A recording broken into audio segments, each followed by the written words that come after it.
En este vídeo vamos a enseñarle ejercicios de control de tronco para realizar sentados en el sillón o en el borde de la cama. Es importante que la persona afectada esté bien sentada, con las manos sobre las piernas y los pies bien apoyados en el suelo, con un calzado cómodo y cerrado. Iremos aumentando progresivamente la dificultad.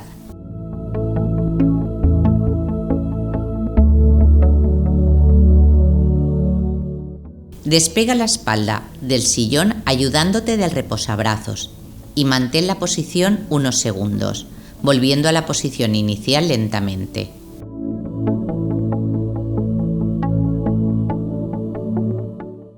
Despega la espalda del sillón sin la ayuda del reposabrazos y mantén la posición unos segundos.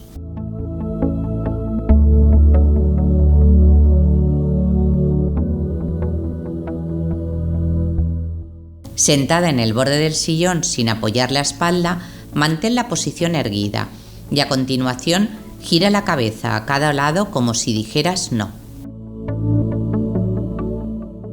Sentada en el borde del sillón sin apoyar la espalda, intenta alcanzar o tocar un objeto que tengas delante. Progresarás realizando alcances a ambos lados y a diferentes alturas. Puedes realizarlo con los dos brazos a la vez.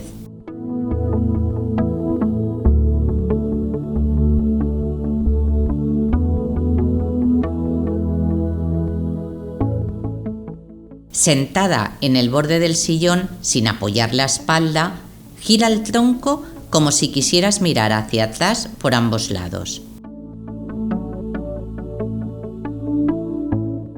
Sentada en el borde del sillón, eleva las rodillas para levantar los pies del suelo alternativamente y colocarlos sobre una toalla enrollada que tendemos delante.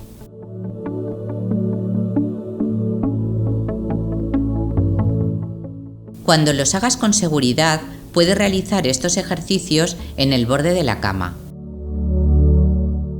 Pasar un objeto de un lado a otro.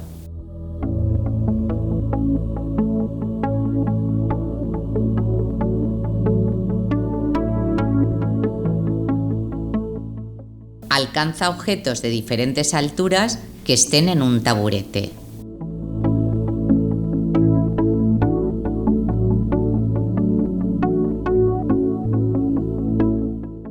Lanzar y agarrar una toalla enrollada.